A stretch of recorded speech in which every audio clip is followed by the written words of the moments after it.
That's how fast I read. Dang, you're good.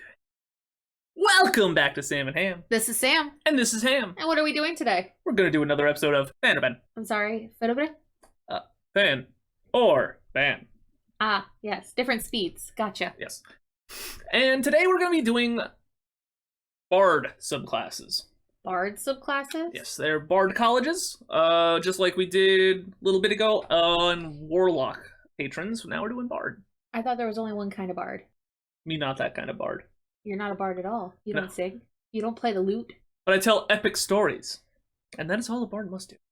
Bards get to tell stories? I thought they just sing. Bards do all kinds of fun stuff. Alright, tell me more. So, this very first Bard Mhm. is actually, I found one. This is one that you wanted me to try to build a long time ago, and I never got around to it because I could not think of a good way to do it. This is the College of the Wilds, otherwise known as the Pied Piper Bard. A Pied Piper bard? Yes. Yes! Tell me more. Yeah, I know you wanted this one. That's why when I read it, I was like, haha, I have found the idea for our next video. Fun fact, it actually came from, the Pied Piper bard came from, Shrek, I think the third or fourth. Okay, I regret this now, but continue. Tell me more. So level 3, they can summon a swarm. It's based on some stat blocks on the second page. Basically, they can command it as a bonus action, and it's a pet subclass, right? Yes. And they can command it as a bonus action, or when they use a bonus action to give out their bardic inspiration, they can also command the swarm. Okay. At level 6, they can make their swarm bigger, Uh-huh. and they get more health and do more damage. Mm-hmm. And at level 14, they can get 2 swarms, but they can only command 1 at a time. So it's basically just for like a positioning thing, I think. Okay. So does the I swarm think get that- bigger and stronger? Yes. So they can make it bigger and stronger as a bonus action, which is also the bonus action that they use to do their inspiration, and is also the bonus action they use to command the swarm. And I think that's a little busted. I think it should have been an action to make them bigger, but we're not talking about balance. We're talking about vague mechanics and flavor. Yes. So the vague mechanics are you have a pet swarm. The flavor is you have a pet swarm. Fan. I figured this one was a shoo-in. Not even a difficult decision on your part. So can you change out the swarm, or is Yeah, that... so you can change it after a long rest, Okay. and you can either have a swarm of the lands, a swarm of the skies, or a swarm of the seas. Okay. So lands, I mean, you can make them any kind of small animal. Swarm of the lands, I imagine, like rats. Swarm of the skies, like crows, and swarm of the seas, like piranhas? Or piranhas, like frogs? Yeah. A swarm of tiny beasts nonetheless. So you can't make them like medium or large beasts at No. any time. They all have to be tiny. Hmm. Even when you make them bigger, it's not like you're growing the size of the rat, you're just getting more rats. Gotcha. No, it seems pretty cool. I mean, other than, again, the one change I'd make to the action economy at level 6, seems pretty well balanced to me. If a little single-minded. I wish they did a couple other things other than just command the swarm, but I mean, Bard has enough buttons that I think it's fine. Understandable. So moving on, we get to Old Man College of Flavor. Bard. You are the Chef Bard. Pasta chef? I mean, you can be. Look at that man. He's cooking ramen. And then Ghost pulled out a tentacle and a gear. And, I don't think he's a very good cook. And there's an eyeball in there. Yeah, I don't think he's a very good cook. Art credit goes to Dockside Chef. It's a magic card. Ah. Basically, at level 3, you can use chef's utensils as your like spellcasting focus, and you can also use them as improvised weapons. It lists out that you can use a metal pot as a club, a dagger as a knife, a sickle, a fork as a sickle, and a ladle as a mace. And that's just funny. What about spatula? What would you put spatula under for that? I mean, probably a club. Makes sense. I just want to backhand somebody with a spatula. I mean, the pan's pretty cool too, but a spatula. But so other than just being able to use that as a spellcasting focus, that's pretty much it. Yeah. And you can also give out your inspiration in the form of treats rather than as songs or whatever. I love that. Yeah, so normally they have to be able to hear you, and if you do it that way, they just have to be able to see you. Oh. So I love all the that is. signature dish flavor too. You gain this feature at 6th level. You choose a 1st level spell or higher. Whenever you cast a spell, you also choose a creature within 30 feet to regain hit points equal to the total. Yep.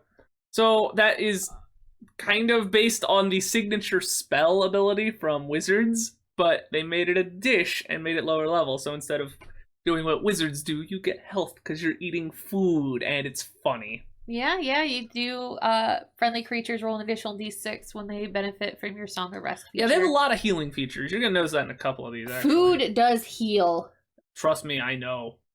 Also at level 3, there's a typo, it says 2, but at level 3, they can heal more people when they use their Bardic Inspiration.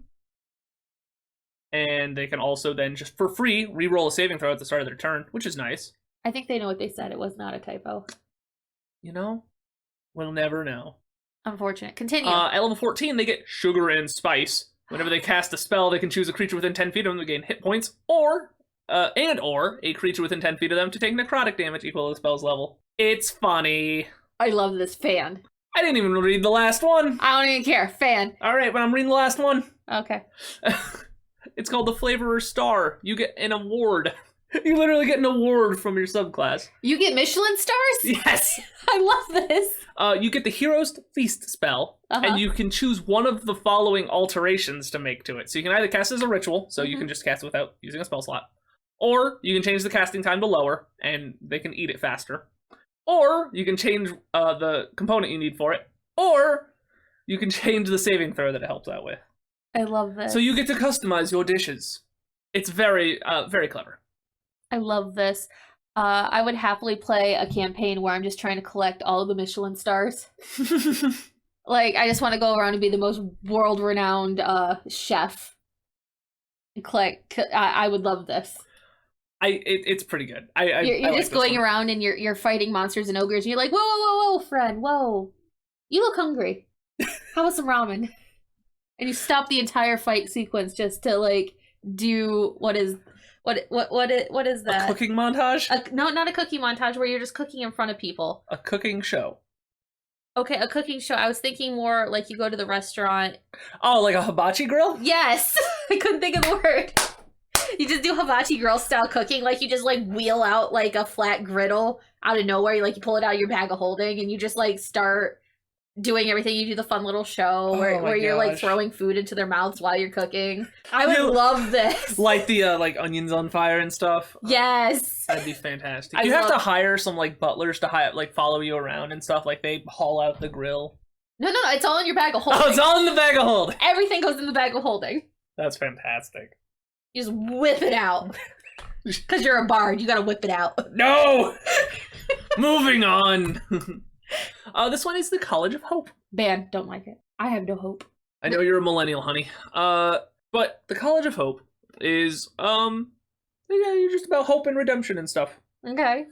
So at level 3, you get a hopeful tune. Mm-hmm. Whenever you give somebody Bardic Inspiration, they gain some temp HP and have advantage on saves against being frightened. Mm. Words of Encouragement, also at level 3, you can talk to somebody over the course of a minute. Mm-hmm. And for the next hour, they have bonuses to AC and adding a d4 to attack rolls and ability checks. Okay. You have Flash of Inspiration. Whenever somebody misses, either with a skill check or ability check, you can use your Bardic Inspiration to help them out. I'm feeling Taylor Swift incarnate vibes here. That's just because you see a girl with a lute. No. Not just that. She likes doing hopeful tunes and words of encouragement when she isn't, bashing her ex. Hey, well, there's a lot of them, I guess. I don't know. Eh. And then Song of Hope at level 14, you can use your action to release a wave of hope, helping a bunch of people. You end a bunch of statuses and basically just an AoE helpful buff to everybody around you. Huh. I like it. It's cool flavor, but it's not as cool as the other ones. Yeah, it's definitely a little okay. It's not the flavor you typically look for in a bardic class. True. Band. Yeah, that's fair. I think the mechanics are fine, and I don't mind having some generic, like, what's a berserker barbarian, They're all barbarians. True. But, yeah, no. I suppose of all of these, they're probably the weakest on flavor, but the mechanics seem fine to me, so I wanted to bring it up. Mechanics are fine, just not enough flavor for me. Next.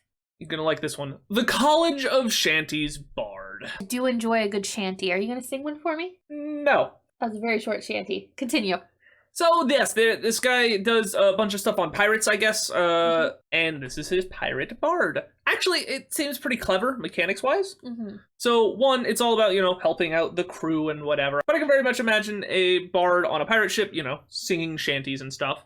So, at level 3, you get 2 abilities. The first one You can inspire your bond with your crew. If they have bardic inspiration, until they use it, they can use the help action as a bonus action. So it kind of rewards you for not just immediately spending your bardic inspiration, which I think is clever. I think that's a design space they haven't used yet. Yeah, definitely. And then the more interesting of the two, Grogged Shanty. If you can perform for at least a minute, you can get people magically drunk. I like this. Yeah, they get to make a save. If they succeed, they don't know that you tried to drunken them. Oh. Yeah, it's a little, you know. And they can intentionally fail, so your party can just go, get us drunk, Bard, and the Bard can just do it. Huh. While they are drunk in this way, they have advantage on charisma and strength checks, but disadvantage on dexterity and wisdom checks. I see. Which very much makes sense to me. Yeah. At level 6. Okay, there you go. Cool. I was a little worried there first. I'm like, that's it. No, at level 6, they have the Fellowship of Burden. Okay. Which just seems a little bit more metal of a name than you would get from the drunken pirate. Yeah. But basically, when a creature has your bardic inspiration and hasn't used it yet, they're using that same mechanic from level 3. Wow. And they can... You become... they can use, like, a reaction to help somebody else that is also holding on to the inspiration. They can use their reaction to take half of the damage for that person. And then both of them get temp HP to depending on, what you roll in the bardic inspiration. Huh. Yeah, so it's like, 2 people trying to hold on to the inspiration. One helps out the other. Both get the benefit. Huh. I love that. And then the last one at level 14 is Song of the Warship. Whenever you cast a spell of first level or higher, you can use a use of your bardic inspiration to sing a shanty and a number of creatures equal to your charisma modifier. Probably 5 at level 14. And as a reaction, they can make a weapon attack and add your bardic inspiration die to the attack roll, which is very strong, but pretty cool. Yeah. So, my initial thought is, this isn't that much flavor. What? It's shanties! They're a pirate bard! Pirates, I feel like, are a bit overplayed, but at the same time, yeah, this is definitely well-suited for someone on a ship who likes to sing. It's a soft fan. A soft... Wow. I'm not that impressed. I even tried to play to the judge on this one. I'm not that impressed. I love pirates. You gotta take a little bit more of a wow factor to impress me for a pirate. So what do you think they could have done to impress you more? That's the problem, is I don't know. Like, cool, like... Women, am I right, fellas? Okay, now. Okay. So, yeah, that's cool that you get to sing a shanty and, you're giving out inspiration and... Sure, you get some temp HP and people hanging on to that inspiration, benefit each other like an AoE, like prolong effect. That's cool. That's cool, but, it's got nothing to do with pirates. That's just singing on a ship. I mean, yeah, no, you're not wrong. It's not pirate specific, not like, oh, hey, you pick up a ruby and sing about it and, everyone is inspired by treasure. I do like the drunken factor, but, The drunken part is cool, but I guess you're right. They don't really have anything to do with the water. They don't really have much to do with treasure. And there's a lack of sword. Yeah. If I was playing a pirate bard, I would probably play a bard of the swords. Yeah, no, this is really cool for like, someone I get who wants that to sing a lot and be on the water, but you don't have to be on the water for this. This has nothing to do with pirates. It's just getting your party drunk and, To be fair, pirates are often drunk. Very true. But still, it's just, it has nothing to do with, the fundamentals of pirates. It's just getting drunk and, lazing about. At level 3, you learn to steal. Good. That's what you need. Like, there's no... Like, I know Bardic Inspiration is kind of a catch-all for that inspiration. Like, it can help with fighting or skill checks, depending on the level. Yeah. But there's nothing here that, like, you're singing a song and then, your crew becomes extra stealthy or anything. That's fair. Things to keep in mind. Yeah, I mean, it's cool. It's just, I'm a fan, just not the WoW fan from, like, the Piper or the Chef. That is fair. All right, and we got one last one here. College of Faith. Again, I have no hope. I have no faith. Continue. Okay. So this one is all about, like, being religious and having faith. You can either be, like, an actual, choir boy, or you can just be, like, a, televangelist. Okay. Yeah. I do love televangelist. You got me. Okay. You lost me and then you had me again. Okay, good.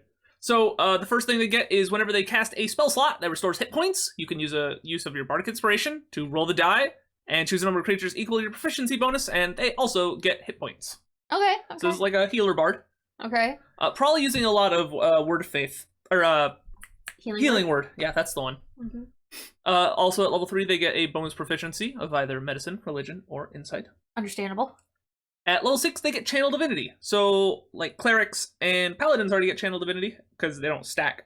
Mm-hmm. And that's kind of why, so you don't multi-class, you don't get as much, but these guys also get a Channel Divinity. Okay. They have 2 options, and they get they can use one or the other. They get it back on a short rest. For the people or holy power? Yes. For the people, you get +5 to Religion or Medicine checks for 10 minutes. Uh-huh.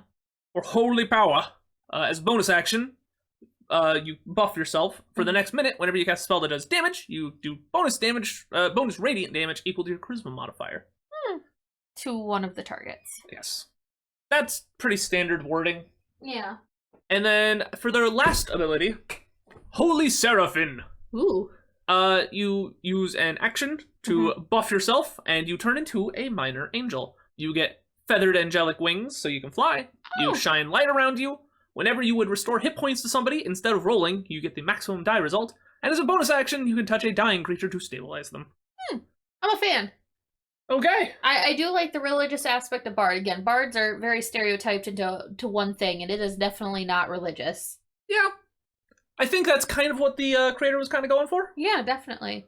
I like that this is definitely like the goody boy, but you're still maxing out that charisma and not a warlock. Yeah. You know what's funny about this one, though? I made this one. You made this one? Yeah. Nice. Oh, thank you. I had no idea. Yeah, no, I didn't want to tell you because I wanted to get an honest opinion. If that's the case, I hate it. Hate it. Ban. Cut the video! All right, we're back. So that's what, 4 out of 5? Yeah, 4 out of 5. Okay, that's not bad. That is not bad. I mean, I didn't love a lot of these, but... Yeah, no, that's fair. You can't expect a wow factor out of everything that you read. I mean, I don't get a wow factor out of the things Wizards of the Coast makes sometimes. Understandable. That's unfortunate. Well, I'd be like that. And a big underhanded jab to Wizards. Well, I mean, not everybody's going to have the same wow factor from something. Not true. But that's all we have for you guys today. Until next time. This is Sam. And this is Ham. Thanks for watching. And we'll see you in the next one. Bye-bye.